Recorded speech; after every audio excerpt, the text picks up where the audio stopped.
ഭരണഘടനാ ശില്പികളിൽ പ്രമുഖനായ ഡോക്ടർ അംബേദ്കർക്കെതിരായി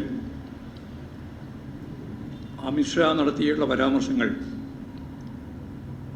കേവലമായ ഒരു വാക്കിൻ്റെ പിഴവോ ഏതെങ്കിലും വ്യക്തിയുടെ പോരായ്മയോ ആയി വിലയിരുത്തേണ്ടതില്ല എന്നാണ് എൻ്റെ അഭിപ്രായം. സംഘപരിവാർ മുന്നോട്ടേക്ക് വെക്കുന്ന രാഷ്ട്രീയ സമീപനമാണ് ഇദ്ദേഹത്തിലൂടെ പുറത്തു വന്നിട്ടുള്ളത്. 1966 ഗോൾവാൾക്കറുടെ വിചാരധാര എന്ന അവരുടെ പ്രത്യശാസ്ത്രം പോലെ അംഗീകരിച്ച രേഖയിൽ അദ്ദേഹം അവതരിപ്പിച്ച കാഴ്ചപ്പാട് പരിശോധിച്ചാൽ ഇതിൻ്റെ യാഥാർത്ഥ്യം മനസ്സിലാവും. ഇന്ത്യയിലെ ജനങ്ങൾ എങ്ങനെയാണ് രൂപപ്പെട്ടു വന്നത് എന്നത് സംബന്ധിച്ചുള്ള അവരുടെ അഭിപ്രായം വിരാട പുരുഷൻ്റെ തലയിൽ നിന്നാണ് അതാണല്ലോ ഏറ്റവും പ്രധാനപ്പെട്ട ശരീരഭാഗം. അവിടെയാണ് ബ്രാഹ്മണനും. ക്ഷത്രിയൻ കൈകളിൽ നിന്നാണ്. വൈശ്യൻ ഊരുക്കളും, ശൂദ്രർ പാദങ്ങളിൽ നിന്നും. ഇങ്ങനെയാണ് കേരളീയ സമൂഹം, ഇന്ത്യൻ സമൂഹം രൂപപ്പെട്ടത് എന്നാണ് ഈ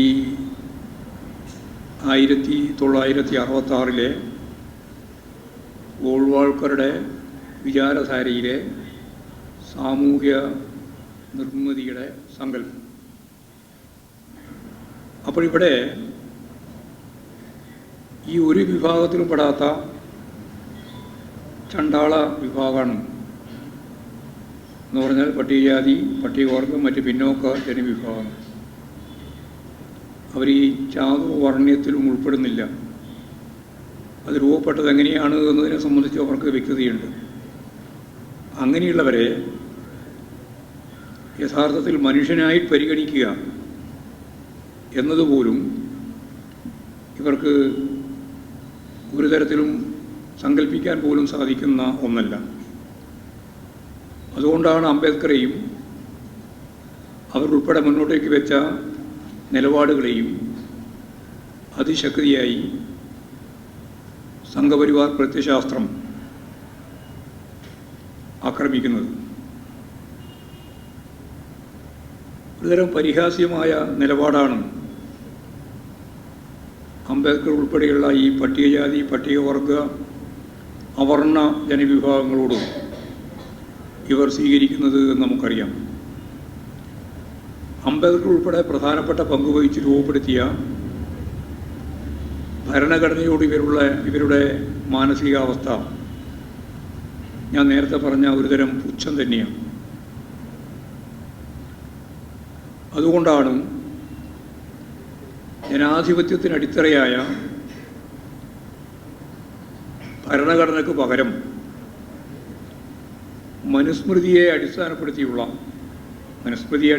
പറഞ്ഞാൽ ചാതുർവർണ്ണ വ്യവസ്ഥയെ അടിസ്ഥാനപ്പെടുത്തിയുള്ള ഒരു ഭരണഘടനയാണ് ഇന്ത്യക്ക് വേണ്ടത് എന്ന് ഇവർ വാദിച്ചുകൊണ്ടിരിക്കുന്നതിൻ്റെ അടിസ്ഥാനം അതാണ്.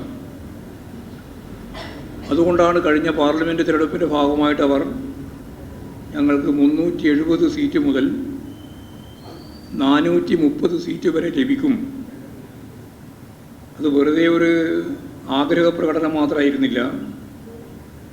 അതിൻ്റെ അടിസ്ഥാനം ഇന്ത്യൻ ഭരണഘടന സമൂലമായിട്ട് മാറ്റാൻ മനുസ്മൃതിയിൽ അധിഷ്ഠിതമായ ചാതുർവർണ്ണ വ്യവസ്ഥ ഉൾക്കൊള്ളുന്ന ഒരു ഭരണഘടന രൂപപ്പെടുത്താം. അതിന് ഈ 370 മുതൽ 430 വരെ സീറ്റ് വേണമെന്നാണ് അവർ വാദിച്ചുകൊണ്ടിരുന്നത്. ഇപ്പോൾ ചാതുർവർണ്ണയത്തിൻ്റെ ദാർശനിക ചിന്തകളുമായി നടക്കുന്ന ഗോൾവാൾക്കറുടെ ജന്മശതാബ്ദി ആഘോഷ പരിപാടി ഉദ്ഘാടനം ചെയ്തത് കേരളത്തെ സംബന്ധിച്ച് പരിശോധിച്ചാൽ വി.ഡി. സതീശൻ എന്ന പ്രതിപക്ഷ നേതാവായിരുന്നു എന്നതുകൂടി കൂട്ടി വായിക്കുമ്പോഴാണ് ഈ മൃദു ഹിന്ദുത്വ നിലപാടിൻ്റെ കോൺഗ്രസ് സമീപനം വ്യക്തമാകുക. ദേശീയാടിസ്ഥാനത്തിൽ ഇപ്പോഴും അംബേദ്കറുടെ പ്രശ്നം ഇവർ ഉന്നയിക്കുന്നുണ്ട്. പക്ഷേ ഈ ഗോൾവാൾക്കറുമായി എന്ത് തരത്തിലുള്ള ആത്മബന്ധമാണ് കേരളത്തിലെ കോൺഗ്രസ്സുകാർക്കുള്ളത് എന്നതിൻ്റെ ഏറ്റവും പ്രധാനപ്പെട്ട ഒരു ഉദാഹരണം ഞാൻ ചൂണ്ടിക്കാണിച്ചു എന്ന് മാത്രമേ ഉള്ളൂ. ഈ ഗോൾവാൾക്കർ തന്നെയാണ് വിചാരധാരയുടെ ഭാഗമായി ഇന്ത്യയിലെ ആഭ്യന്തര ശത്രുക്കൾ ആരൊക്കെയാണ്. 3 വിഭാഗമാണ് ആഭ്യന്തര ശത്രുവായി പ്രഖ്യാപിച്ചത്. അതൊന്ന് മുസ്ലിം, 2 ക്രിസ്ത്യാനി, 3 കമ്മ്യൂണിസ്റ്റുകാർ. ഇവർ രാജ്യത്ത് നിന്ന് പുറത്തു പോകണം എന്ന് പറയുന്നതും ഈ വിചാരധാര തന്നെയാണ്. ഇത്തരം കാഴ്ചപ്പാടുകളുടെ ഭാഗമായി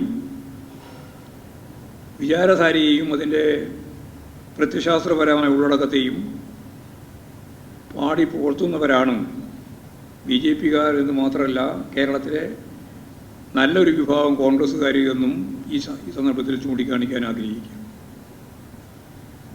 ഇത്തരമൊരു നിലപാട് സ്വീകരിച്ച ഒരാൾക്ക്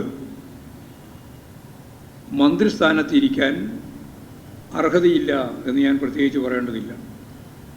അമിത്ഷായെ മന്ത്രിസ്ഥാനത്ത് നിന്ന് ഒഴിവാക്കേണ്ടുന്ന ഏറ്റവും ശരിയായ ഒരു നിലപാട് അവർ സ്വീകരിക്കേണ്ടതാണ്. പക്ഷേ സ്വീകരിക്കാൻ സാധിക്കാതിരിക്കുന്നത് ഇത് അംബേദ്കറെ സംബന്ധിച്ചുള്ള ഈ നിലപാട് യഥാർത്ഥത്തിൽ അമിത്ഷായുടെ മാത്രം നിലപാടായി എന്നുള്ളതുകൊണ്ടല്ല.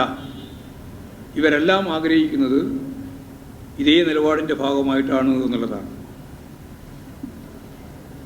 അപ്പോൾ യഥാർത്ഥത്തിൽ രാജിവെക്കുകയോ അല്ലെങ്കിൽ പുറത്താക്കുകയോ ചെയ്യണം എന്നുള്ളതാണ് ജനാധിപത്യപരമായ മുദ്രാവാക്യം. എല്ലാവരും അംഗീകരിക്കേണ്ടുന്ന ഒരു കാര്യം അതായിട്ടാണ് എനിക്ക് തോന്നിയിട്ടുള്ളത്.